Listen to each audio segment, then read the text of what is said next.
It was a combination of bad decisions.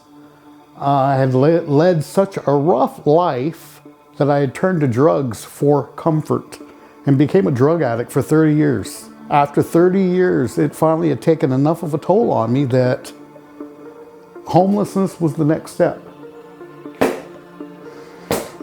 Hi, my name is Rick Keegan. I was born in San Antonio, Texas in 1965. In my early days, I did construction. Then I moved on, went to school, tried to pursue my different degrees. I got into nursing for a while and eventually wound up homeless. I've been in the Austin area now for 9 years and have gone from living on the streets to where I am now, thankfully, with the help of a lot of good friends. So this is my spot right here. This is the spot right here where we met.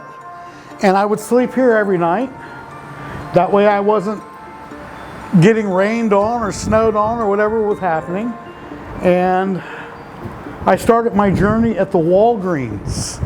There was a bench out front, and that's where I sat every day and got to know the whole neighborhood. And I watched the whole neighborhood go by every day. So you just smile to people and people kind of start interacting? And I would talk with them and I would give them positive affirmations as not to be a pariah. You know, wow, this guy really speaks well. And I wanted people to know that about me, that I had some sort of intelligence. You are intelligent. Well, I try. Within about the first 3 months that I was here, I noticed that I had, from a pair of shoes that I had, I was starting to get a sore on my big toe on my left leg. And I got a infection called osteomyelitis. It's a bone infection. It's very invasive. Once you get it, you're gonna lose something. I lost the toe, I lost the leg, and that was the start of my amputations, and that was due to not taking care of myself and diabetes. About 4 years ago, I had 2 strokes, back to back. That changed my life. I was decapacitated to the point to where I wasn't moving around very well. I gave up my legs for a while because I just couldn't use them. I wasn't strong enough anymore. And that's when I found sobriety. That's when I first found some peace in my life. Continuing to get to know people and telling them, you know, what it's like being out on the streets. So what is it like being on the streets? Tell me about it. What does it feel like in midnight at 1 a.m.? For me, 1 a.m., wow, I'd be bouncing off the walls because I would be so high. And this is before sobriety. Knowing that at some point during the day or night, you're gonna have to use the restroom. Where do you find a restroom to use in the middle of the night? Eating.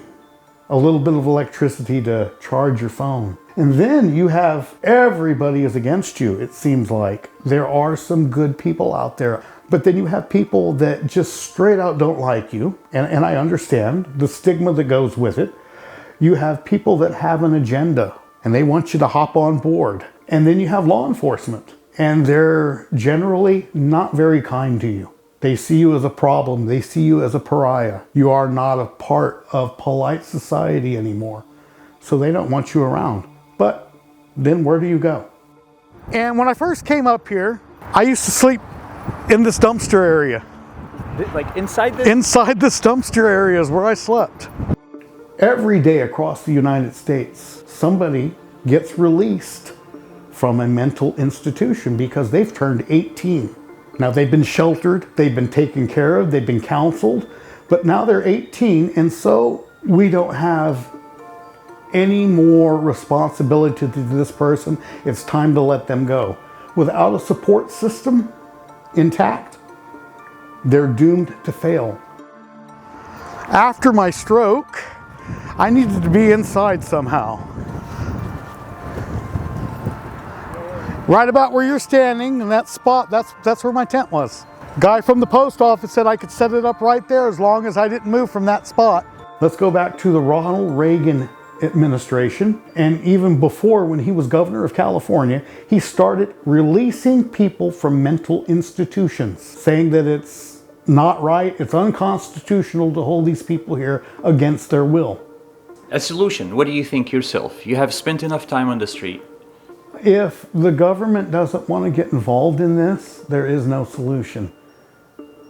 If we don't have somebody that wants to be the champion of the homeless and say, hey, look, you know, this needs to stop and everybody needs to help put this to an end, we don't have that. It's something that's going to keep going because there's no money to be made in helping the homeless. Okay? There really isn't.